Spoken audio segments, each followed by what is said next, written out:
नमस्कार, शाम के 7 बज चुके हैं और मैं यानी भविष्य त्यागी हाजिर हूं लेकर सियासी गलियारा। इस शो में हम आपको दिखाते हैं दिन भर की तमाम सियासी हलचल और रूबरू करवाते हैं राजनीति का हर एक पहलू। तो चलिए शुरू करते हैं सियासी गलियारा।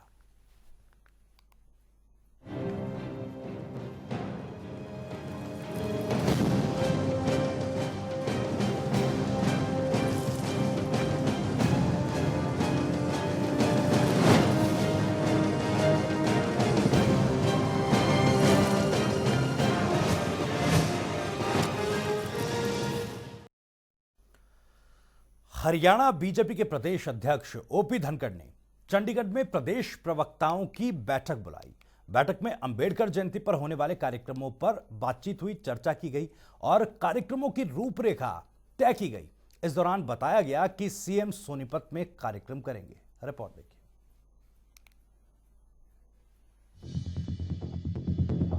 देश के संविधान निर्माता बाबा साहेब भीमराव अंबेडकर की 130वीं जयंती बीजेपी पूरे जोर शोर से मनाएगी। इसको लेकर ज्यादातर तैयारियां पूरी हो चुकी हैं। इसी को लेकर प्रदेश बीजेपी अध्यक्ष ओपी धनखड़ ने चंडीगढ़ में बैठक बुलाई, जिसमें बीजेपी के तमाम प्रवक्ता शामिल हुए। इस बैठक में प्रदेश अध्यक्ष ने बताया कि कैसे इन समारोहों को मनाया जाना है और क्या पार्टी लाइन लेनी है, इस पर चर्चा हुई। बैठक के बाद बीजेपी प्रवक्ता संजय शर्मा ने कार्यक्रमों की जानकारी दी। आज की इस बैठक में विशेष रूप से 14 अप्रैल को जो संविधान निर्माता भारत रत्न डॉक्टर भीमराव अंबेडकर जी की जयंती है, उस पर पार्टी द्वारा जो पूरे प्रदेश के अंदर कार्यक्रम किए जा रहे हैं उसके बारे में विशेष रूप से चर्चा की। आप सबको जानकारी है कि इस बार पार्टी ने ये तय किया है कि सरकार अपने लेवल पर जो सरकारी कार्यक्रम उनके जन्म दिवस पर करती थी वो नहीं करेगी, केवल 2 कार्यक्रम सरकारी रूप से होंगे। ऐसा अध्यक्ष जी ने आदरणीय मुख्यमंत्री जी से चर्चा करके बातचीत की थी। माननीय मुख्यमंत्री जी का कार्यक्रम बड़ौली में सोनीपत जिला में होगा और आदरणीय उप मुख्यमंत्री जी का कार्यक्रम रेवाड़ी में होने वाला है। बीजेपी की ओर से हर जिले में पार्टी स्तर पर कार्यक्रम होंगे, जिनमें बीजेपी के मंत्री और नेता शामिल होंगे। भारतीय जनता पार्टी के सभी प्रमुख नेता, विधायक, सांसद, मंत्री, केंद्रीय मंत्री हर जिला के अंदर डॉक्टर भीमराव अंबेडकर जी की जयंती पर जो आयोजित होने वाले कार्यक्रम है उनमें हिस्सा लेंगे और वहां पर उनके जीवन वृत्त के बारे में, समाज के लिए उनके द्वारा किए गए योगदान के बारे में लोगों को जानकारी देंगे, अपने विचार साझा करेंगे। आपको बता दें कि बीजेपी हर जिले में होने वाले कार्यक्रम करेगी, जिसमें कैबिनेट मंत्रियों समेत सांसद भी शामिल होंगे। सबसे पहले बात पंचकुला की करें तो यहां पर रतनलाल कटारिया, केंद्रीय राज्य मंत्री, और ज्ञानचंद गुप्ता, विधानसभा अध्यक्ष, शिरकत करेंगे।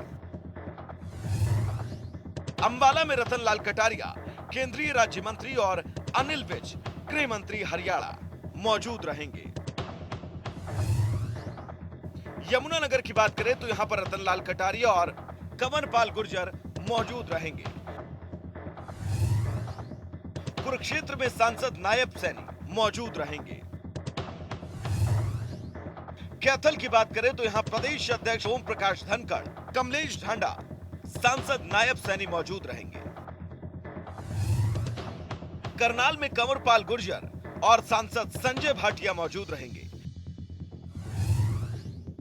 पानीपत में सूबे के गृह मंत्री अनिल विज और सांसद संजय भाटिया मौजूद रहेंगे। सोनीपत में मुख्यमंत्री मनोहर लाल और सांसद रमेश कौशिक मौजूद रहेंगे। जींद में ओम प्रकाश धनखड़ और ब्रजेंद्र सिंह मौजूद रहेंगे। बात रोहतक की करें तो रोहतक में ओम प्रकाश धनखड़ और डॉक्टर अरविंद शर्मा मौजूद रहेंगे। सिरसा में सांसद सुनीता दुग्गल और पूर्व वित्त मंत्री कैप्टन अभिमन्यु मौजूद रहेंगे।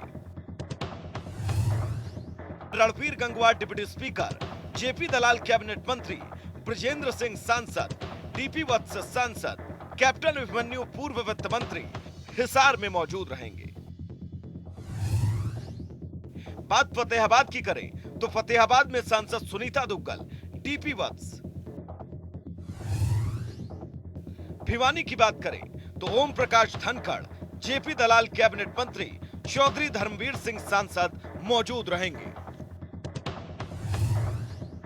रेवाड़ी में केंद्रीय राज्य मंत्री राविंद्रजीत सिंह और डॉक्टर बनवारी लाल मौजूद रहेंगे। गुरुग्राम में केंद्रीय मंत्री राविंद्रजीत सिंह मौजूद रहेंगे, जबकि नूह में कैबिनेट मंत्री मूलचंद शर्मा और राविंद्रजीत सिंह मौजूद रहेंगे। पलवल में केंद्रीय राज्य मंत्री कृष्णपाल गुर्जर, कमलेश ढांडा राज्य मंत्री मौजूद रहेंगी। फरीदाबाद में कृष्णपाल गुर्जर और कैबिनेट मंत्री मूलचंद शर्मा मौजूद रहेंगे। आपको बता दें कि बीजेपी हर साल भव्य रूप से अंबेडकर जयंती मनाती है, इस बार भी मना रही है। हालांकि किसान आंदोलन के चलते कार्यक्रमों में खलल न पड़े, इसको लेकर भी तैयारियां पूरी हैं। ब्यूरो रिपोर्ट, जनता टीवी।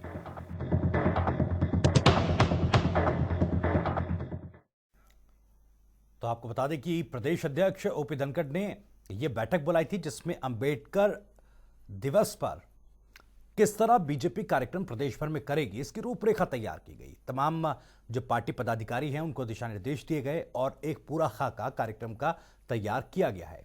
उधर चरखी दादरी में हुई किसान महापंचायत में किसान आंदोलन को आगे बढ़ाने की रणनीति पर बात हुई।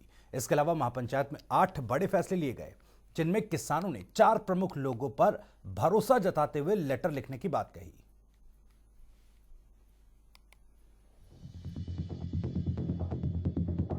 अपनी मांगों को लेकर किसानों का संघर्ष अभी तक जारी है, लेकिन समाधान के आसार दूर दूर तक नजर नहीं आ रहे। दिल्ली की सीमाओं पर डटे किसानों को आस है कि सरकार उनकी मांगों को जरूर सुनेगी, क्योंकि 4 महीनों से ज्यादा का वक्त हो चला है। किसानों ने सर्दी का सितम भी सहा और अब सूर्य देव की तपिश भी सह रहे हैं, लेकिन मांग सिर्फ एक है, तीनों कृषि कानून वापस लो। बेशक किसानों की सरकार से कई वार्ताएं हुई, लेकिन समाधान शून्य से आगे नहीं बढ़ पाया। कुछ महीनों से सरकार और किसानों के बीच वार्ताएं भी बंद हैं, लेकिन किसान आंदोलन को आगे बढ़ाने की रणनीति लगातार बना रहे हैं। महापंचायतों के जरिए किसानों का समर्थन जुटाया जा रहा है, साथ ही सरकार पर दबाव बनाने के लिए रणनीतियां भी बन रही हैं। इसी के तहत चरखी दादरी में भी महापंचायत हुई, जिसमें किसान आंदोलन की मजबूती के लिए 8 बड़े फैसले लिए गए, जिसमें एक बड़ा फैसला 4 बीजेपी से संबंधित नेताओं को चिट्ठी लिखने का रहा। दरअसल किसान नेताओं ने 4 लोगों पर भरोसा जताया है, जो शायद उनकी मांगों का समाधान कर सकते हैं, जिनमें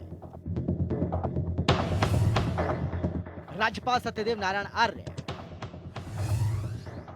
जम्मू कश्मीर के राज्यपाल सत्यपाल मलिक, बंगाल के राज्यपाल जगदीप धनखड़, हरियाणा के पूर्व वित्त मंत्री कैप्टन अभिमन्यु। दरअसल ये चारों नाम खेती और किसानी से ही संबंधित हैं। इन्होंने किसानों के मुद्दों को हमेशा से प्रमुखता से उठाया भी है। यही वजह हो सकती है कि किसानों ने इन पर भरोसा जताया। आपको बता दें कि किसान आंदोलन को 4 महीने से ज्यादा का वक्त बीत चुका है। सरकार की भी कोशिश है कि किसानों को मनाकर समस्या का समाधान किया जा सके। अब ऐसे में शायद ये चारों नाम सरकार और किसानों के बीच वार्ता के लिए बीच की कड़ी साबित हो सकते हैं, क्योंकि समस्या का समाधान तो वार्ता से ही होगा। लेकिन सबसे बड़ा सवाल है कि वार्ता पहले करे कौन। तो अब यही उम्मीद की जा रही है कि शायद ये चारों नाम वार्ता के लिए सरकार और किसानों को एक मंच पर ला सकते हैं और फिर से वार्ता का दौर शुरू हो सकता है, क्योंकि जिस तरह से किसानों का रुख है उससे लगता है कि किसान लंबे आंदोलन के मूड में हैं। अगर तुरंत समस्या का समाधान नहीं हो पाया तो किसानों का और ज्यादा रोष बढ़ सकता है, जो सरकार और किसान दोनों के लिए मुश्किलें पैदा कर सकता है। ब्यूरो रिपोर्ट, जनता टीवी।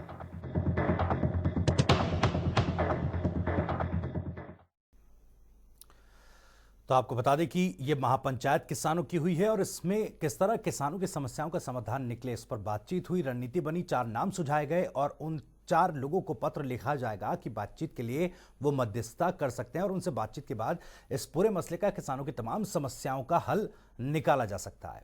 उधर रेवाड़ी अनाज मंडी का दौरा करने पहुंचे कृषि मंत्री जेपी दलाल ने किसान आंदोलन को लेकर कहा कि किसान आंदोलन कुर्सी की लड़ाई है।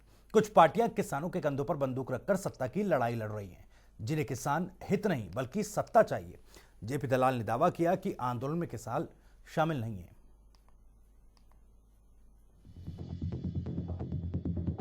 घर बार छोड़कर किसान पिछले 4 महीनों से ज्यादा दिनों से आंदोलन कर रहे हैं ताकि उनकी जमीन और खेती सलामत रहे।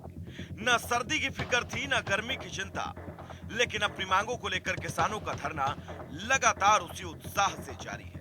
पूरी सर्दी निकल गई, तब भी किसान आंदोलन में डटे थे और अब सूरज की तपिश में भी किसान टस से मस्त न होने को तैयार है, क्योंकि किसानों का मानना है कि खेती और किसानी रहेगी तभी देश रहेगा। खेतों में अगर किसान काम करेगा तभी देश की अर्थव्यवस्था सलामत रहेगी। लेकिन यही छोटी सी बात कुछ नेता समझने को तैयार नहीं। जरा बयान सुनते हैं। मुझे लगता है कि इसमें किसानों के धर्मिता नहीं है, ये कुर्सी की लड़ाई है। कांग्रेस जो है पहले प्रचार किया कि नो कॉन्फिडेंस लाएंगे, सरकार को तोड़ देंगे, अलोकतांत्रिक तरीके से सत्ता हथियाने की कोशिश कर रही है। और हमारा देश का मतदाता, हमारा देश का नागरिक बहुत जागरूक है। इस तरह के ढकोसलेबाजों के कहने में कोई आना नहीं है और कोई औचित्य भी नहीं है, कोई तथ्य भी नहीं है। यह है हरियाणा के कृषि मंत्री जेपी दलाल, जिनकी जिम्मेदारी कृषि और किसानों की समस्याओं का निवारण करना है। लेकिन ऐसा लगता है कि इन्हें किसानों में भी कांग्रेसी और विपक्षी नजर आते हैं। लेकिन इन्हें कौन बताए कि किसान देश का है और देश की मिट्टी से अन्न उपजाकर देश के लोगों का पेट भरता है।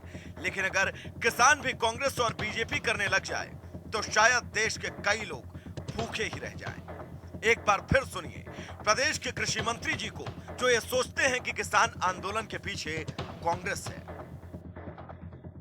90-99% किसान तो खेतों में है और जो किसान के कंधे पे बंदूक रख के सत्ता की लड़ाई जो लोग लड़ रहे हैं, सत्ता चाहिए उनको, किसान हित नहीं चाहिए, ऐसे लोग ही ज्यादातर आंदोलन में। अब जरा किसानों के चेहरों को देखिए, जो अपना घर छोड़कर दिल्ली की तरफ यास लगाए बैठे हैं कि सरकार उनकी सुनेगी, जरूर सुनेगी, क्योंकि सरकार तो उन्होंने ही चुनी है। लोकतंत्र पर भरोसा है, इसी भरोसे की खातिर किसान इतनी दूर चलकर दिल्ली पहुंचे हैं और दिल्ली की सीमाओं पर डटे हैं। लेकिन किसान सिर्फ किसान हैं, वो न कांग्रेसी हैं और न ही बीजेपी। ब्यूरो रिपोर्ट, जनता टीवी।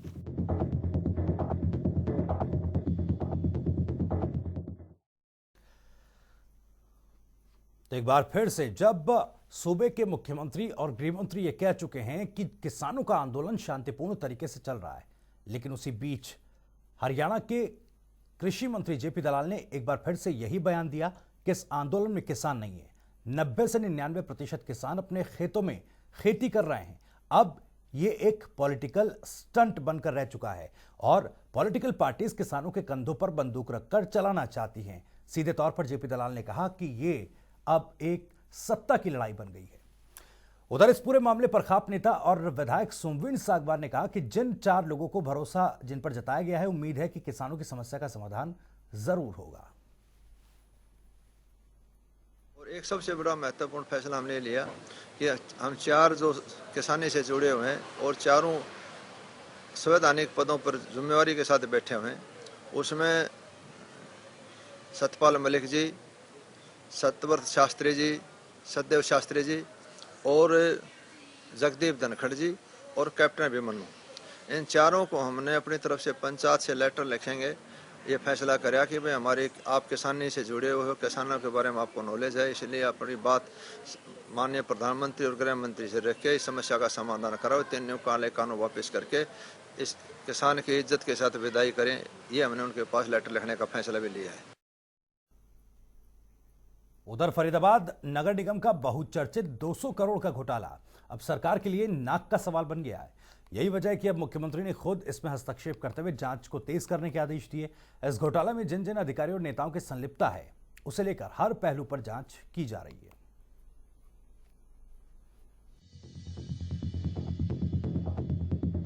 फरीदाबाद नगर निगम में सरकारी खजाने से पैसे निकालकर पैसे की बंदरबाट की कहानी उजागर होने के बाद प्रदेश में सियासी पारा हाई हो गया। कांग्रेस इस पर हमलावर है, तो वहीं जीरो टॉलरेंस की दावा करने वाली प्रदेश की बीजेपी सरकार दोषियों को किसी भी सूरत में बख्शने के मूड में नहीं है। दरअसल फरीदाबाद निगम में सरकारी अधिकारियों ने ही सरकारी खजाने को 200 करोड़ का चूना लगाया।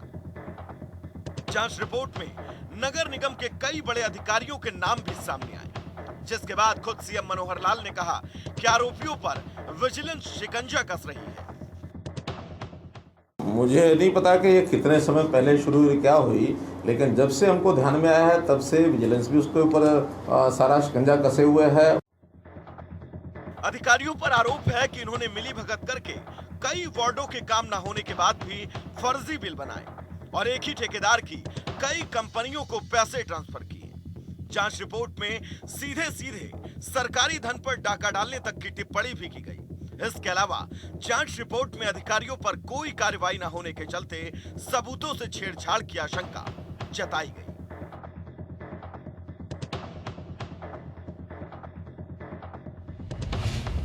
तो अब जांच रिपोर्ट में किन किन के नाम हैं, अगर इस पर नजर डालें तो सबसे पहला नाम टी.आर. भास्कर, तत्कालीन चीफ इंजीनियर, रमन शर्मा, तत्कालीन एक्सीएन, विशाल कौशिक, तत्कालीन अकाउंट ऑफिसर, सतीश शर्मा, तत्कालीन अकाउंट ऑफिसर। विपक्षी आरोप लगा रहे हैं कि इस घोटाले में बड़े अफसरों को बचाने की कोशिश की जा रही, लेकिन सीएम ने साफ शब्दों में कह दिया कि इसकी जानकारी मिलते ही जांच शुरू कर दी गई और जल्द ही परिणाम सामने होंगे। जब तक जानकारी नहीं होती हमें तब तक वो रुक सकता है, लेकिन अब जब हमें जानकारी मिल गई है उसको फास्ट कर दिया है और उसकी विजिलेंस इंक्वायरी मार्क कर दी है। बहुत जल्द उसके परिणाम आएंगे। सीएम के बयान के बाद अब उम्मीद की जा रही है कि जल्द ही 200 करोड़ रुपए डकारने वाले सलाखों के पीछे होंगे, क्योंकि प्रदेश की सरकार जीरो टॉलरेंस की नीति पर काम कर रही है। अब जैसे जैसे 200 करोड़ के घोटाले की परतें खुलती जाएंगी, दोषी अधिकारियों की सांसें फूलती जाएंगी। फरीदाबाद से जनता टीवी के लिए पूजा शर्मा की रिपोर्ट।